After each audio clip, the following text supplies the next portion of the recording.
ഉമ്പടാൻ ക്രൂവിന്റെ പുതിയൊരു എപ്പിസോഡിലേക്ക് എല്ലാ പ്രേക്ഷകർക്കും ഒരിക്കൽ കൂടി സ്വാഗതം.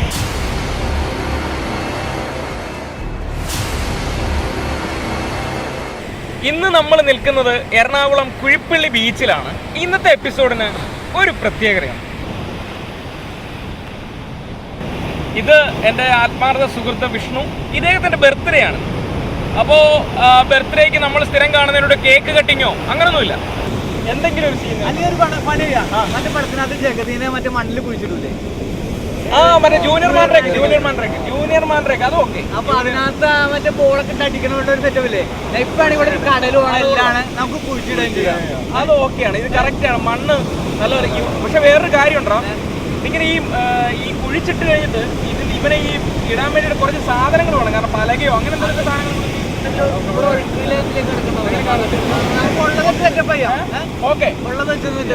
അപ്പൊ ഇവന് വേണ്ടിയിട്ട് ഇന്നത്തെ എപ്പിസോഡ് ചെയ്യാൻ പോവാണ്. അമ്പിളിച്ചേട്ടനെ കുഴിച്ചിട്ടത്, അതായത് നമുക്കാർക്കും മറക്കാനാവാത്ത ജൂനിയർ മാൻഡ്രേക്ക് എന്ന് പറയുന്ന ചിത്രത്തില് ജഗതി ശ്രീകുമാറിനെ കുഴിച്ചിട്ട സീക്വൻസ് എങ്ങനെയാണ് എന്നുള്ളതാണ് ഇന്നത്തെ എപ്പിസോഡിൽ ഞങ്ങൾ കാണിക്കുന്നത്. ഓക്കെ അല്ലേ? Okay.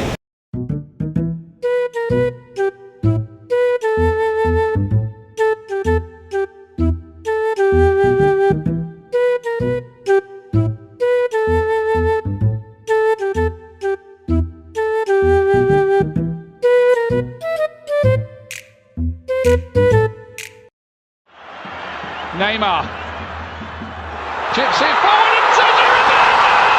It's done it! Can you believe this? Oh my goodness me! This is fantastic.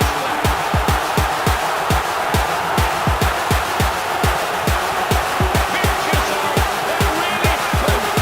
Sergio Roberto with Barcelona's sixth goal to take them through.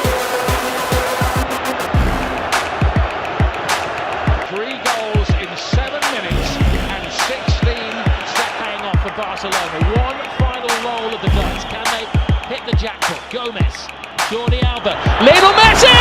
Oh my goodness! Lionel Messi does it again. He's superhuman.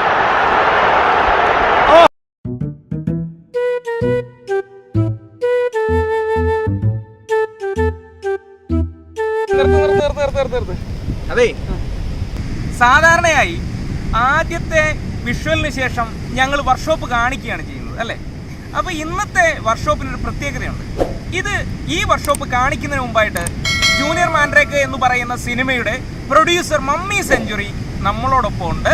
അദ്ദേഹം നമ്മുടെ ഉമ്പടാൻ crew എന്ന് പറയുന്ന ഈ channel വീക്ഷിച്ചുകൊണ്ടിരിക്കുന്ന സിനിമയിലേക്ക് എത്തപ്പെടാൻ ആഗ്രഹിക്കുന്നവർക്ക് ഒരു വലിയ ഗിഫ്റ്റും കൂടി ഇന്നത്തെ എപ്പിസോഡിൽ തരുന്നുണ്ട്. അപ്പൊ നമുക്ക് മമ്മി സെഞ്ചുറി എന്ന് പറഞ്ഞ ആ പ്രൊഡ്യൂസറുടെ അടുത്തേക്ക് നമുക്കൊന്ന് പോയിട്ട് നിങ്ങൾക്ക് എന്താണ് ഗിഫ്റ്റ് കരുതി വെച്ചിരിക്കുന്നതെന്ന് അറിഞ്ഞതിന് ശേഷം വന്നിട്ട് നമുക്ക് ഈ വർക്ക്ഷോപ്പ് കണ്ടിന്യൂ ചെയ്യാം. നമസ്കാരം. ഇക്കയെ മലയാളികൾക്കൊന്നും പരിചയപ്പെടുത്തേണ്ട കാര്യമില്ല. കാരണം എന്താണെന്ന് പറഞ്ഞാൽ അത്രത്തോളം മനോഹരമായ ചിത്രങ്ങളാണ് ഇക്ക കൊടുത്തിരിക്കുന്നത്. കാരണം മനസ്സിൽ ഇപ്പൊ ഇന്ന് നമ്മൾ കാണിച്ച ആ വിഷ്വലിൽ തന്നെ ഉണ്ട്. കാരണം ആ പ്രേക്ഷകരുടെ ഇക്കയ്ക്ക് ആ വിഷ്വലിൽ എന്തായിരുന്നു ഇക്കയുടെ അനുഭവം ആ ഒരു വിഷ്വൽ ഷൂട്ട് ചെയ്യുന്ന സമയത്ത്? ആദ്യം നമ്മൾ ഒരു പഴയ വീട് കണ്ടെത്തി, അതൊരു ഹോസ്പിറ്റലിന്റെ അറ്റ്മോസ്ഫിയർ കിട്ടുമല്ലോ. അങ്ങനെ അത് കണ്ടെത്തി അവിടെ ഈ പറഞ്ഞ മാതിരി ഒരു 6 അടിയുള്ള ഒരു കുഴി, 5 അടി കുഴി കുത്തി അതിൽ കറക്റ്റായിട്ട് അമ്പിളിച്ചേട്ടനെ നിർത്തി തല മാത്രം മുകളിൽ വന്ന് സീനാക്കി അത് നമ്മൾ മണ്ണൊക്കെ ഇട്ട് കുറച്ച് മണ്ണൊക്കെ ഇട്ട് റെഡിയാക്കി. അതിനുശേഷം തുമ്പിയെ നോക്കി വെച്ചു.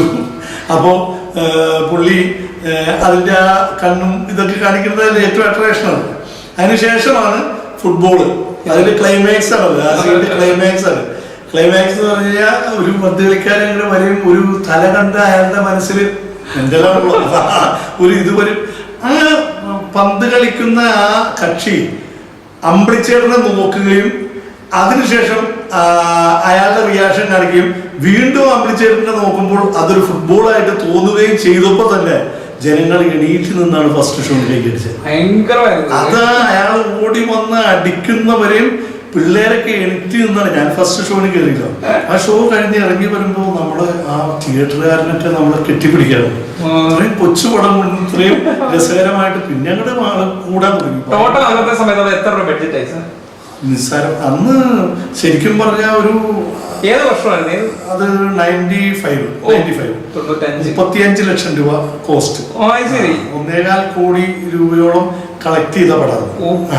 അപ്പൊ അന്ന് ഭയങ്കര കളക്ഷനാണ് അത്. പിന്നെ വിലയുള്ള സമയമാണ്. 100 കോടി ക്ലബിൽ പോയാൽ അതും ഒരു കൊച്ചു പടം കയറി ക്ലിക്കാവാന്ന് പറഞ്ഞാൽ അതൊരു വലിയ സംഭവമല്ലേ. അപ്പൊ അതിന്റെ ടോട്ടലി അതിന്റെ സീക്വൻസ് ഒക്കെ നമ്മൾ ഷൂട്ട് ചെയ്യുമ്പോൾ തന്നെ എല്ലാവരും അതിന് കൈയടിക്കുന്ന ഒരു സംഭവങ്ങൾ ഉണ്ടായിട്ടുണ്ട്. അപ്പൊ ആ ഒരു അനുഭവം വേറെ പടങ്ങളുടെ ഷൂട്ടിങ് നമ്മൾ ഒരുപാട് കണ്ടിട്ടുണ്ട്, നമ്മളും ചെയ്തിട്ടുണ്ട്. പക്ഷെ അതിനെന്തോ ഒരു മാസ്മരിക ശക്തിയിലുണ്ട് ഈ ആ പടത്തിന്. അതൊന്നും ഉണ്ടല്ലോ. ട്രോളുകളൊക്കെ മെയിനായിട്ട് വരുന്നത് തല വെച്ചിട്ടാണ്. അതിന്റെ വിശേഷങ്ങൾ. അപ്പൊ ആ പടത്തിന്റെ ഷൂട്ടിംഗ് എന്ന് പറയുന്നത് വളരെ രസകരമായിരുന്നു. എന്ന് വെച്ചാൽ എന്റെ ഏറ്റവും കുറഞ്ഞ ദിവസം കൊണ്ട് ഷൂട്ട് ചെയ്ത പടം അത് 16 ദിവസം കൊണ്ട്.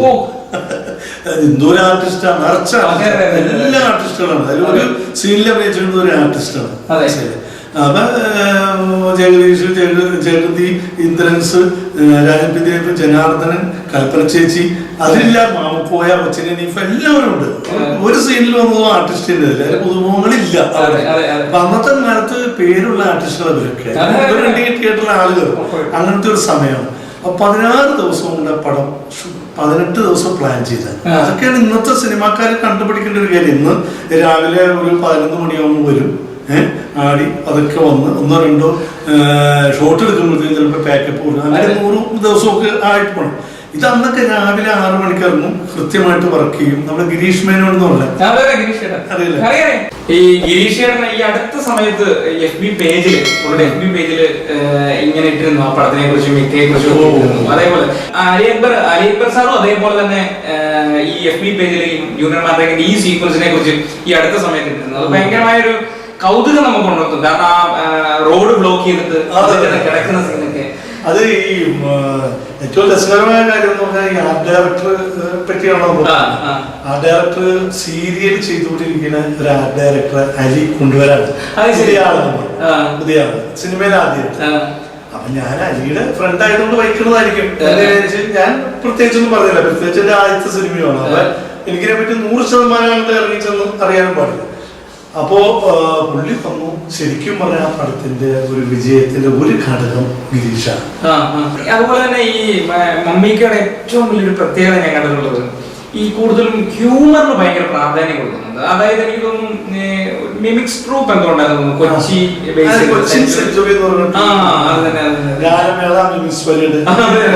അതിൽ കൂടെ വന്നതാണ് ശരിക്കും ടിനി ടോം, മനോജ് വിന്നസ്, ജയരാജ് സെഞ്ചുറി, അങ്ങനെ ഒരുപാട് ആർട്ടിസ്റ്റ്, സുബി.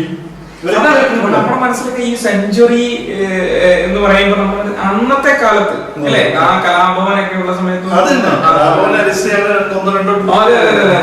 അത് കൊച്ചി ബേസ് ചെയ്തിട്ടില്ല. എനിക്ക് തോന്നുന്നത് പുതുമുഖങ്ങൾക്ക്, അതായത് സിനിമയിലേക്ക് എത്തപ്പെടാൻ ആഗ്രഹിക്കുന്ന പുതുമുഖങ്ങൾക്ക് ഏറ്റവും കൂടുതൽ അവസരം കൊടുത്തിരിക്കുന്ന ഒരു നിർമ്മാതാവാണ്. കാരണം അതുകൊണ്ട് അതിന്റെ ഏറ്റവും വലിയ ഒരു ഉദാഹരണമാണ് ഇന്ന് സെഞ്ചുറി വിഷൻ എന്ന് പറയുന്ന ഒരു യൂട്യൂബ് ചാനൽ നിങ്ങൾക്ക് മുന്നിൽ അവതരിപ്പിക്കാൻ തന്നെ ഇദ്ദേഹം കാരണം മറ്റൊന്നുമല്ല. എന്തുകൊണ്ടാണ് ഞാൻ ഇക്കയുമായിട്ടുള്ള ഒരു പേഴ്സണൽ ടോക്കിൽ ഇങ്ങനെ സംസാരിച്ചപ്പോൾ ഇക്ക പറഞ്ഞത്, എടാ കുമ്പഴാൻ ക്രൂ എന്ന് പറയുന്നത് നിന്റെ ചാനലിന് കിട്ടിയ ഒരു സ്വീകാര്യത, ആ സ്വീകാര്യത കാരണം അത് മലയാളത്തിലേക്ക് എത്തപ്പെടാൻ, മലയാള സിനിമ ഇപ്പോൾ OTT പ്ലാറ്റ്ഫോമിലേക്ക് റിലീസ് ചെയ്യുന്ന സമയമാണ്. അപ്പൊ ആ മലയാള സിനിമയിലേക്ക് എത്തപ്പെടാൻ ആഗ്രഹിക്കുന്ന ചെറുപ്പക്കാർക്ക് ഇദ്ദേഹം കൊടുക്കുന്ന ഏറ്റവും വലിയൊരു വാഗ്ദാനമാണ് സെഞ്ചുറി വിഷൻ എന്ന് പറയുന്ന യൂട്യൂബ് ചാനൽ കൊടുക്കുന്നത്. കാരണം നിങ്ങളിൽ ഒരു ഡയറക്ടർ ഉണ്ടെങ്കിൽ, നിങ്ങളിൽ ഒരു സ്ക്രിപ്റ്റ് റൈറ്റർ ഉണ്ടെങ്കിൽ തീർച്ചയായിട്ടും ഈ ഗെയിമായിട്ട് ബന്ധപ്പെടുക. കാരണം അദ്ദേഹത്തിന്റെ യൂട്യൂബ് ചാനൽ സബ്സ്ക്രൈബ് ചെയ്യണം. സെഞ്ചുറി വിഷൻ എന്ന് പറയുന്ന ഒരു യൂട്യൂബ് ചാനൽ ആ സബ്സ്ക്രൈബ് ചെയ്യുന്നതിനോടൊപ്പം തന്നെ അതിന്റെ ബെല്ലൈക്കൺ ഒന്ന് പ്രസ് ചെയ്യുവാനും മറക്കരുത്. കാരണം ഇദ്ദേഹം ചെയ്യുന്ന നിങ്ങളെ പോലുള്ള ഓരോ പുതുമുഖങ്ങളെ വെച്ചുകൊണ്ട് തന്നെയാണ് ഇദ്ദേഹം ഓരോരോ പ്രോഗ്രാം പ്ലാൻ ചെയ്യാൻ ഉദ്ദേശിക്കുന്നത്. തീർച്ചയായിട്ടും ഇദ്ദേഹത്തിന്റെ ഫേസ്ബുക്ക് അക്കൗണ്ട് വഴി അല്ലെങ്കിൽ ഇദ്ദേഹത്തിന്റെ മൊബൈൽ നമ്പർ വഴിയും ഒക്കെ നിങ്ങൾക്ക് ബന്ധപ്പെടാം. അതിന് തീർച്ചയായിട്ടും അവസരം അദ്ദേഹം തീർച്ചയായിട്ടും നിങ്ങളോട് അത് ഷെയർ ചെയ്യുന്നതായിരിക്കും. ഇതുകൊണ്ടാണ് ഈ ഒരു എപ്പിസോഡ് ഈ കുമ്പഴാൻ ക്രൂ എന്ന് പറയുന്ന യൂട്യൂബ് ചാനലിലൂടെ നിങ്ങൾക്ക് പരിചയപ്പെടുത്തുന്നതിന്റെ മെയിൻ കാരണം ഇത്രയും വലിയൊരു മനസ്സ് ഈ വന്ന കാലത്ത് ഒരാൾക്കും, എല്ലാവരും സെൽഫിഷ് ഒക്കെയാണ്. ഇത്തരത്തിലുള്ള ഒരു മനസ്സുള്ള ഒരു പ്രൊഡ്യൂസറെ നിങ്ങൾക്ക് പരിചയപ്പെടുന്നതാണ് എൻ്റെ ഏറ്റവും വലിയൊരു അഭിമാനം. മലയാള സിനിമയെ ആഗ്രഹിച്ചു വരുന്നവരെ ഇങ്ങനെ ഒരു സെഞ്ചുറി വിഷൻ എന്ന് പറഞ്ഞ യൂട്യൂബ് ചാനലിലൂടെ പരിചയപ്പെടുത്തണം എന്നൊക്കെ എനിക്ക് തോന്നാനുള്ള കാരണം എന്താണ്? എൻ്റെ എല്ലാ പ്രോഗ്രാമിലാണെങ്കിലും ശരിക്കും ഗൾഫ് ഷോസ് ആണ് ഞാൻ അക്കാലത്ത് നടത്തുന്നത്. ഏറ്റവും കൂടുതൽ ഗൾഫ് ഷോസ് നടത്തിയതായിരുന്നു. കലാഭവൻ ആദ്യമായിട്ട് ഗൾഫിൽ കൊണ്ടുവരികയായിരുന്നു, ടിനി ടോമിനെ കൊണ്ടുവരികയായിരുന്നു. അങ്ങനെ ഒരുപാട് ആർട്ടിസ്റ്റുകളെ ഞാൻ ഗൾഫ് പ്രോഗ്രാമിലൂടെ പരിചയപ്പെടുത്തില്ല. അക്കാലത്ത് ഈ ഗൾഫ് പ്രോഗ്രാമിന്റെ കാര്യം പറയാൻ കാരണം ഇന്ന് പ്രശസ്തി ആർജിക്കാൻ ഒരുപാട് മാധ്യമങ്ങളുണ്ട്. ഇപ്പൊ TV ചാനലിൽ പോയി മിമിക്രി കളിച്ചാലും അന്ന് TV ചാനലില്ല ആ കാലഘട്ടത്തിൽ. 92-ലാണ് ചാനൽ തന്നെ. ഇവരൊക്കെ ശരിക്കും 2000-ന് ശേഷമാണ് ഇതൊരു മിമിക്സിന്റെ ഒക്കെ താരങ്ങളിൽ കയറാൻ തുടങ്ങിയത്. അപ്പോൾ അക്കാലത്ത് ഈ ആർട്ടിസ്റ്റ് ഫേമസ് ആവണം എന്നു വെച്ച് കഴിഞ്ഞാൽ ഗൾഫ് ഷോയിൽ പോകും. ഗൾഫ് ഷോയിൽ പോകുമ്പോൾ അതിന്റെ വീഡിയോ കാസറ്റ് നമ്മളൊക്കെ ചെറുപ്പത്തിൽ അത് ജയറാം ഉൾപ്പെടെ എല്ലാവരും സിനിമാടന്മാര്, കലാഭവമണി അങ്ങനെ തന്നെയായി. ഞാൻ കൊണ്ടുപോയ ആദ്യത്തെ ഷോയുടെ വീഡിയോ കാസറ്റ് ഇറങ്ങിയപ്പോ സ്വന്തം നാട്ടുകാരനാണെങ്കിൽ പോലും ലോഹിദാസ് ആദ്യമായിട്ട് മണിയെ കാണുന്നത് ആ കാസറ്റിലൂടെ കണ്ടപ്പോഴാണ് സിനിമയിലേക്ക് ചാൻസ് കൊടുത്തത്. മണി എപ്പോഴും പറയും ഗൾഫ് ഷോയുടെ എന്നെ കാണുമ്പോൾ എപ്പോഴും പറയും. അപ്പോൾ അന്ന് മുതലേ എനിക്ക് അങ്ങനെ പുതുമുഖങ്ങളെ സെലക്ട് ചെയ്യണം. എനിക്ക് എല്ലാവരും പുതുമുഖമായിരിക്കില്ല. അന്ന് 1-2 എസ്റ്റാബ്ലിഷ് ആർട്ടിസ്റ്റുകളിലൂടെ 1-2 പുതുമുഖങ്ങളുണ്ട്. അപ്പൊ ഷോക്ക് ഒരു വാല്യൂ ഉണ്ട്. ഷോ അങ്ങനെയാണ്, ഷോ ഒരു വാല്യൂ ഉണ്ട്. അപ്പൊ അങ്ങനെയാണ് ഈ ടിനി ടോമിനെ ആണെങ്കിലും ഈ മനോജിഗ്നസിനെ ആണെങ്കിലും കലാഭവമണിനെയൊക്കെ അങ്ങനെയാണ് ഉൾപ്പെടുത്തിയത്. മനസ്സിലായി. ഇന്നും എനിക്ക് ആ ഒരു താല്പര്യം ഭയങ്കരമായിട്ടുണ്ട്. എന്താ വെച്ചാൽ പുതുമുഖങ്ങളെ നമ്മൾ അവതരിപ്പിക്കുകയും അവരതിൽ കൂടെ ഫേമസ് ആവുകയും ചെയ്ത് അതിന്റെ ഏറ്റവും വലിയ ക്രെഡിറ്റ് നമുക്ക് തന്നെയാണ്. അപ്പൊ അതിന് ഞങ്ങൾ തർക്കമില്ല. അപ്പൊ ആ ഒരു മാനസിക സുഖം അതെല്ലാവർക്കും ഉണ്ടാവണമെന്നില്ല. എന്നെ സംബന്ധിച്ച് ഒരാളങ്ങനെ വന്ന് രക്ഷപ്പെടുന്നത് എനിക്ക് വലിയ മനസ്സിന് സുഖം കിട്ടുന്ന കാര്യമാണ്. നമുക്കൊരു പൈസ കിട്ടുന്നതിനേക്കാളും എനിക്ക് അതിലൂടെ രക്ഷപ്പെട്ടുള്ളൂ എന്നുള്ളൊരു ഇത് പറഞ്ഞാൽ എനിക്ക് ഇപ്പോഴും താല്പര്യമാണ്. അങ്ങനെ കപ്പൽ മുതലാളി എന്ന പടത്തിൽ കൂടെ പിഷാരടിനെ പുതുമുഖം കൊണ്ടുവന്നു. എന്തായാലും പിഷാരടി സിനിമാ ലോകത്ത് നിറഞ്ഞു നിൽക്കുന്ന അല്ലെങ്കിൽ ഈ കേരളത്തിലെ മുഴുവൻ കുടുംബങ്ങളിലും നിറഞ്ഞു നിൽക്കുന്ന ഒരു ആളായിട്ട് മാറിയതിൽ എനിക്ക് വളരെ സന്തോഷമുണ്ട്. ഇപ്പോ ഈ ചാനൽ വഴിയും ഒരുപാട് പുതുമുഖങ്ങളെ കണ്ടെത്താൻ വേണ്ടി തന്നെയാണ് ഈ യൂട്യൂബ് ചാനൽ ആരംഭിച്ചിരിക്കുന്നത്. സെഞ്ചുറി വിഷൻ എന്ന് പറഞ്ഞ യൂട്യൂബ് ചാനൽ. അപ്പൊ അതിലൂടെ നമുക്ക് കഴിവുള്ള കലാകാരന്മാരെ രംഗത്ത് കൊണ്ടുവരികയും അതിൽ ഇപ്പൊ വെബ് സീരീസ് ചെയ്യുന്നുണ്ട്, നമ്മള് കോമഡി പ്രോഗ്രാമുകൾ ചെയ്യുന്നുണ്ട്, അതുപോലെ ടെലിഫിലിമുകൾ ചെയ്യുന്നുണ്ട്. ഇതൊക്കെ നമ്മൾ അതിലൂടെ ഉദ്ദേശിക്കുന്നുണ്ട്. അപ്പൊ ഒരു കാര്യം സാർ, ഇപ്പൊ ഈ കുമ്പടാൻകു എന്ന് പറയുന്ന ചാനലിലെ ഇത്രയും പ്രേക്ഷകരുള്ളത് കൊണ്ട് തീർച്ചയായിട്ടും ഇതിനകത്ത് കൂടുതൽ പേരെന്താന്ന് ചോദിച്ചു കഴിഞ്ഞാൽ ഈ സിനിമയിലേക്ക് എത്തപ്പെടാൻ ആഗ്രഹിക്കുന്നവർ തന്നെയാണ്. അപ്പൊ ഇവരെങ്ങനെയാണ് ഇപ്പൊ ഇതിനകത്ത് നല്ല ഡയറക്ടേഴ്സ് ഉണ്ടാകാം, നല്ല ഷോർട്ട് ഫിലിം ചെയ്ത് കഴിവ് തെളിയിച്ച ഡയറക്ടേഴ്സ് ഉണ്ടാകാം, അതേപോലെ തന്നെ റൈറ്റേഴ്സ് ഉണ്ടാകാം. എങ്ങനെയാണ് സാറ് ഇവരെ എങ്ങനെയാണ് ഈ ഒരു ചാനലിലൂടെ സാർ എങ്ങനെയാണ് പ്രസന്റ് ചെയ്യാൻ ഉദ്ദേശിക്കുന്നത്, അല്ലെങ്കിൽ ഇവരെങ്ങനെയാണ് സാറിനെ കോണ്ടാക്ട് ചെയ്യുന്നത്? അതിലെ അത് നമ്മൾ ഈ യൂട്യൂബ് ചാനലിലൂടെ നമ്മൾ അതിനൊരു പരസ്യം കൊടുക്കും, അഡ്വർടൈസ്മെന്റ് കൊടുക്കുന്നുണ്ട്. സെഞ്ചുറി വിഷനിലൂടെ അഡ്വർടൈസ്മെന്റ് കൊടുക്കുന്നുണ്ട്. അതില് ഫോൺ നമ്പർ ഉണ്ടാവും, അതുപോലെ തന്നെ മെയിൽ ID ഉണ്ടാവും. അതിലൂടെയൊക്കെ നമ്മളെ ബന്ധപ്പെട്ടതിന് ശേഷം അവരുടെ ബയോഡാറ്റ, ഫോട്ടോസ് അല്ലെങ്കിൽ അവരുടെ രേഖകളൊക്കെ അയച്ചു തന്നതിന് ശേഷം നമുക്കൊരു പാനലുണ്ട്. ആ പാനൽ ഡിസ്കസ് ചെയ്തതിനു ശേഷം അവരെ അതിൽ കഴിവുള്ളവരെ നമ്മൾ സെലക്ട് ചെയ്യും. അതിന് തിരക്കഥാകൃത്തിനെ വേണം, നമുക്ക് സംവിധായകന് വേണം, പറഞ്ഞു ഒരുപാട് താരങ്ങളെ വേണം. മനസ്സിലായില്ലേ? ഇപ്പൊ ന്യൂ ജനറേഷൻ സമയമാണ്. ഇപ്പൊ പഴയതിനേക്കാളും എളുപ്പമാണ് പുതിയ പിള്ളേരെ അവതരിപ്പിക്കാൻ. പിള്ളേര് ടാലന്റഡ് ആണ്. അപ്പോ എന്താ വെച്ചാൽ ടിക്ടോക്ക് ഒക്കെ ഉള്ളത് കൊണ്ട് എല്ലാവരും തന്നെ ചെറുതായിട്ട് വീട്ടിൽ തന്നെ അഭിനയിച്ച് പഠിക്കണം. പണ്ട് ഒന്നല്ലെങ്കിൽ നാടകത്തിൽ അഭിനയിക്കണം, അല്ലെങ്കിൽ സിനിമയിൽ ചെറിയ ചെറിയ വേഷങ്ങൾ അഭിനയിക്കണം, ഇങ്ങനെയൊക്കെ വരാൻ പറ്റുള്ളൂ. ഇന്നതല്ല, ഇന്ന് ഓരോ വീട്ടിലും ക്യാമറ ഉണ്ട്. നമ്മുടെ മൊബൈലിൽ ക്യാമറ ഉള്ളത് കൊണ്ട് ടിക്ടോക്കിലൂടെയൊക്കെ ഒരുപാട് പ്രശസ്തമായ പിള്ളേരുണ്ട്. അപ്പൊ നമുക്ക് ഇന്ന് വളരെ എളുപ്പമായിട്ട് സെലക്ട് ചെയ്യാം അവരെ. അപ്പൊ നമ്മുടെ ഈ അഡ്വർടൈസ്മെന്റ് കണ്ട് അതിലെ ഫോൺ നമ്പറും മെയിൽ ID ഉപയോഗിച്ച് ബന്ധപ്പെടുക. ഞങ്ങൾ അതിനുള്ള പാനലിൽ നിങ്ങളുടെ കാര്യങ്ങൾ അവതരിപ്പിച്ച് അതിൽ നിന്നായിരിക്കും നിങ്ങളെ സെലക്ട് ചെയ്യുന്നത്. നമ്മുടെ ഈ സംഭാഷണം അവസാനിക്കാൻ പോവുകയാണ്. നല്ലൊരു എപ്പിസോഡാണെന്നാണ് എന്റെ വിശ്വാസം. പ്രേക്ഷകരോട് എന്താണ് സാറിന് കൊടുക്കാനുള്ളത്, എന്താണ് പറയാനുള്ളത്? പ്രേക്ഷകരോട് പറയാനുള്ളത്, നിങ്ങൾക്ക് കഴിവുണ്ടെങ്കിൽ നിങ്ങൾ എന്തായാലും ഒരു സ്ഥാനത്തെത്തും, അല്ലെങ്കിൽ അത് സംശയമില്ല. അതിന്റെ മുഴുവൻ സപ്പോർട്ടും സെഞ്ചുറി വിഷൻ വഴി ഞാൻ ചെയ്തു തരുകയും ചെയ്യും. നിങ്ങൾ കഴിവുള്ളവരൊക്കെ ഇമെയിൽ ID വഴിയും അതുപോലെ തന്നെ ഫോൺ നമ്പർ വഴിയൊക്കെ ഞങ്ങളുമായിട്ട് ബന്ധപ്പെടുക. അതുപോലെ തന്നെ അതിൽ പറഞ്ഞ മാതിരി ഈ ചാനൽ ഒന്ന് സബ്സ്ക്രൈബ് ചെയ്യുക. പ്രത്യേകിച്ചൊന്നും പറയാനില്ല. ഒരുപാട് എന്താ പറയാ നന്ദിയും എന്താ പറയാ ഈ ചാനല്, ഈ കുമ്പഴാൻ ഗുരു എന്ന് പറയുന്ന ചാനൽ എനിക്ക് ഏറ്റവും കൂടുതൽ കമന്റ് ബോക്സുകൾ നോക്കിയത് സിനിമയിലേക്ക് എത്തപ്പെടാൻ ആഗ്രഹിക്കുന്ന ഒരുപാട് ചെറുപ്പക്കാർ, അവർക്കൊക്കെ ഇത്രയും വലിയൊരു ഓഫർ, ഒരു പ്രൊഡ്യൂസർ എന്നുള്ള രീതിയിൽ ഇത്രയും വലിയൊരു ഓഫർ ഈ കുമ്പഴാൻ ഗുരു എന്ന് പറയുന്ന ഒരു ചാനലിലൂടെ, ഈ സെഞ്ചുറി വിഷൻ എന്ന് പറയുന്ന ചാനലിനെ പരിചയപ്പെടുത്തുവാനും ഇതിനൊക്കെ എനിക്ക് അവസരം നൽകിയതിന് ഒരുപാട് നന്ദിയുണ്ട്. എന്താ പറയാ, ഇനിയും ഒരുപാട് പുതുമകൾ നിറഞ്ഞ എപ്പിസോഡുകൾ സെഞ്ചുറി വിഷനിലൂടെ കൊടുക്കാൻ എനിക്ക് കഴിയട്ടെ. അത് പ്രേക്ഷകരിലേക്ക് എത്തുവാൻ, അവർക്ക് ഉപകാരപ്പെടുന്ന രീതിയിലേക്ക് അത് അവരെ ഓരോരുത്തരും, ഡയറക്ടറായാലും ഈ പറയുന്നതിൻ്റെ കൊണ്ട് തിരക്കഥാകൃത്തായാലും നിങ്ങൾക്കെല്ലാം അവസരങ്ങൾ തരുന്ന ഒരു ചാനലാണ്.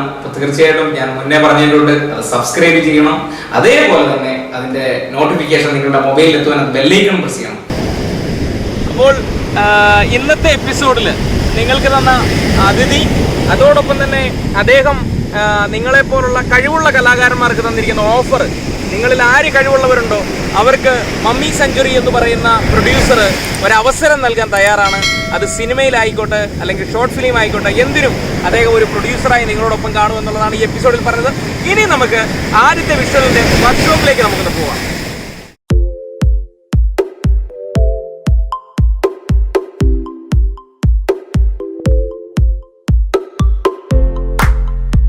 കുഴിച്ചിടാനുള്ള മണ്ണാണ് നമ്മൾ എടുത്തുകൊണ്ടിരിക്കുന്നത്.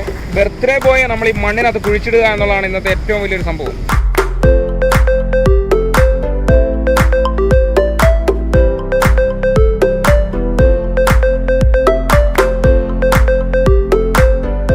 എടാ, അഥവാ വെള്ളം കയറി പോയാലും നിന്റെ തലയെങ്കിലും മേളിൽ നിൽക്കത്തില്ല. പിന്നെ എന്ത് കുഴപ്പം നിനക്ക്? ഇത്ര കൊള്ളായിരിക്കട്ടെ.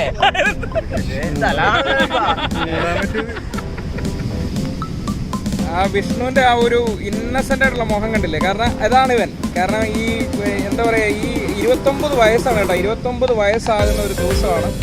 അപ്പോൾ അവൻ്റെ ജീവിതത്തിൽ മറക്കാനാവാത്ത ഒരു ഗിഫ്റ്റാണ് നമ്മൾ കൊടുക്കാൻ പോകുന്നത്. കാരണം ഓരോരുത്തർ മുട്ടയടിച്ച് ഒഴിക്കുന്നതൊന്നുമല്ല, നമ്മൾ കുഴിയിലിട്ട് അങ്ങ് മൂടുക.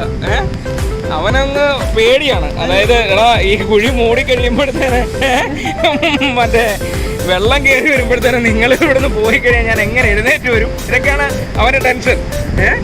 അപ്പം എന്തായാലും ഈ ഗിഫ്റ്റില് ഇവൻ ഉദ്ദേശിക്കുന്ന രീതിയിൽ ഇവനെ നമ്മൾ മണ്ണിനടിയിലേക്ക് മണ്ണിട്ട് എന്തായാലും മൂടുന്നില്ല.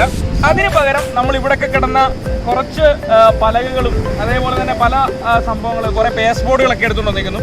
പക്ഷെ സിനിമയിൽ ഇത് ചെയ്യുമ്പോൾ ഒരിക്കലും ഇങ്ങനെ അല്ല കേട്ടോ. കാരണം സിനിമയിൽ ചെയ്യുമ്പോൾ ഇത് ഒരു പ്ലൈവുഡ് പീസ് ഒരാളുടെ റൗണ്ടിൽ കട്ട് ചെയ്ത് ഇറക്കിയാൽ മാത്രം മതി. ഇപ്പം പക്ഷെ നമ്മൾ അതിന് മാറ്റാവുന്ന രീതി ഒരു ചെറിയ വർക്ക് ഒരു സെറ്റപ്പാണ് ചെയ്യുന്നത്. അപ്പോൾ എന്തായാലും ഇവൻ്റെ തല മാത്രം മുകളിൽ നിൽക്കും.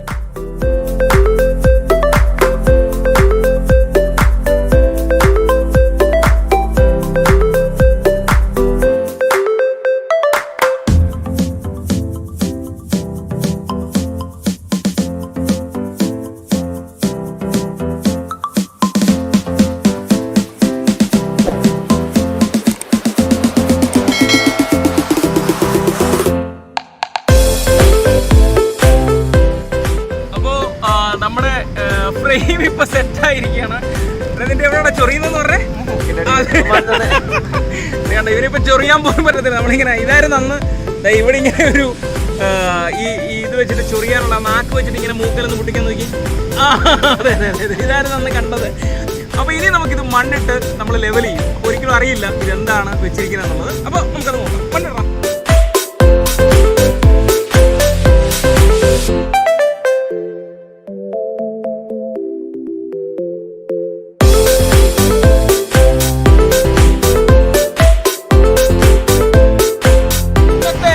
എപ്പിസോഡ് നിങ്ങൾക്കെല്ലാം ഇഷ്ടപ്പെട്ട് കാണുമെന്നാണ് എൻ്റെ വിശ്വാസം. മറ്റൊന്നുമല്ല,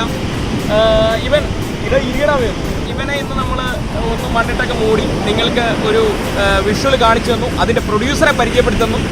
ആ പ്രൊഡ്യൂസർ ഇന്ന് മലയാള സിനിമയിൽ എത്തപ്പെടാൻ ആഗ്രഹിക്കുന്നവർക്ക് ഏറ്റവും അനുയോജ്യമായ ഒരു പ്രൊഡ്യൂസറാണ്. കാരണം മറ്റൊന്നുമല്ല, പുതുമുഖങ്ങൾക്ക് ഒരുപാട് അവസരം കൊടുത്തിട്ടുള്ള നമ്മുടെ പ്രിയപ്പെട്ട മമ്മിക്കയാണ് നിങ്ങൾക്ക് പരിചയപ്പെടുത്തുന്നത്.